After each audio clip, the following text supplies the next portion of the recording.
राधे राधे। राधा रानी की कृपा आप सब पर सदा बनी रहे। आप सभी को गुग्गा नवमी की हार्दिक शुभकामनाएं।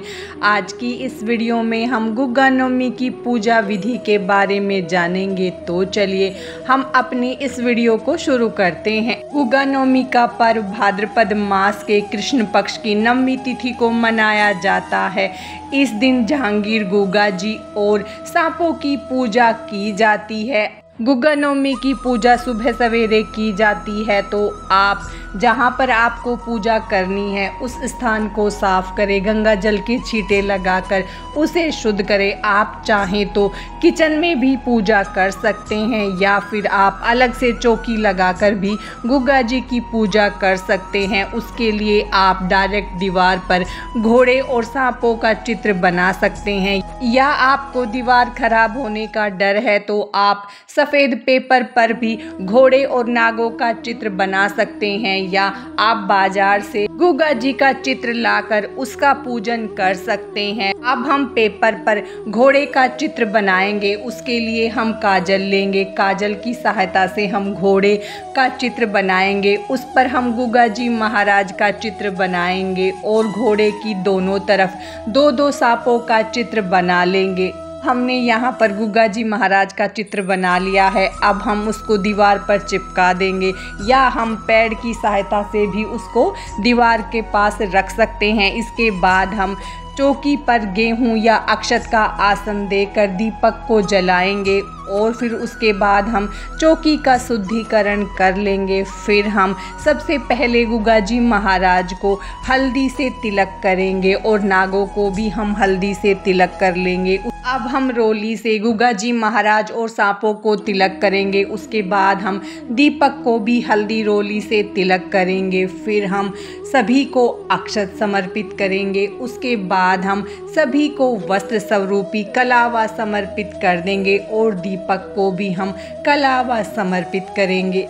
अब हम सभी को पुष्प समर्पित करेंगे, दीपक को भी पुष्प समर्पित करेंगे। उसके बाद हम यहाँ पर अनाज समर्पित करेंगे। हम यहाँ पर बाजरा ले रहे हैं, आप चाहें तो कोई भी अनाज ले सकते हैं। उसके बाद हमारे यहाँ पर गुग्गा नवमी को पुए और खीर का भोग लगता है, तो हम वो समर्पित करेंगे। आपके यहाँ जिस चीज़ का भोग लगता हो आप वो बनाकर गुग्गा जी को समर्पित करें। उसके बाद हम जल का एक लोटा रखेंगे। उसके बाद हम यथासंभव दक्षिणा समर्पित करेंगे। फिर हम रक्षाबंधन पर जितनी भी राखियां हमने बांधी थी वो गुग्गा नवमी के दिन खोली जाती है। अब हम उनको उतार लेंगे और सभी को गुग्गा जी को समर्पित कर देंगे। हम गुग्गा नवमी की व्रत कथा को सुनेंगे, तो उसके लिए हम जो अनाज हमने समर्पित किया है उसके कुछ दाने हाथ में लेंगे और एक पुष्प हाथ में लेकर हम गुग्गा नवमी की कथा को पढ़ेंगे या सुनेंगे। कथा सुनने के बाद हम हाथ के अनाज को और पुष्प को गुग्गा जी को समर्पित करेंगे।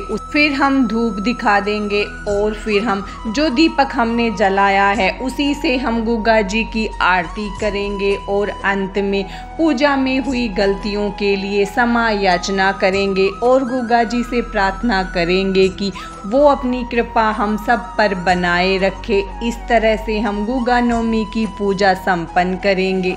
अब हमने जो जल का लोटा लिया है उसे हम सूर्य देव को अर्घ्य देंगे और भोग प्रसाद हमारे यहाँ गाय को खिलाया जाता है।